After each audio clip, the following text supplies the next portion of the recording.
السلام عليكم ورحمة الله وبركاته يا غوالي. يوم جديد وساعة جديدة، واليوم عندنا شرح كيف تفتح مباشر، بث مباشر. اوكي، نضغط على اليوتيوب، نرجع علامة الزائد، نضغط علامة الزائد. اوكي، البث المباشر، تمام. نجي على البث المباشر، نضغط على هذا السهم. ضغطنا على هذا السهم، يطلع عندك علني.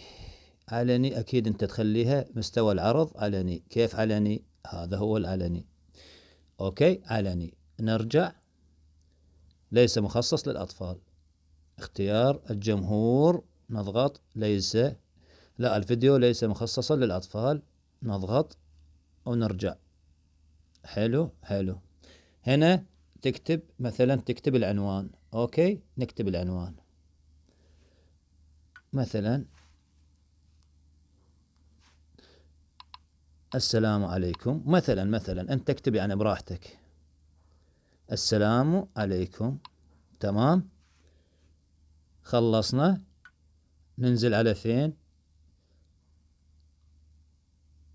ننزل الجمهور. الفيديو ليس مخصصا للجمهور، يعني مخلينا ليس مخصصا للجمهور. نخرج. شو نكتب؟ التالي.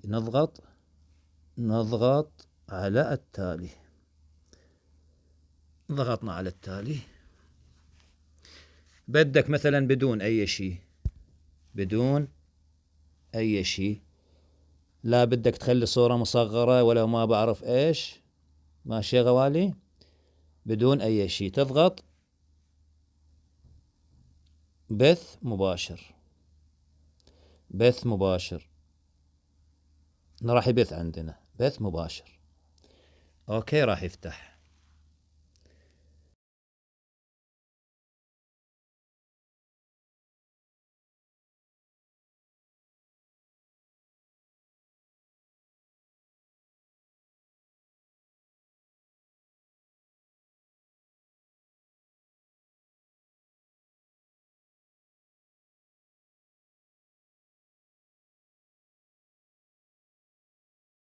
شرح كيف تعمل البث المباشر. ان شاء الله ينور رضاكم الشرح. كان معاكم اخوكم محمد ابو زيد.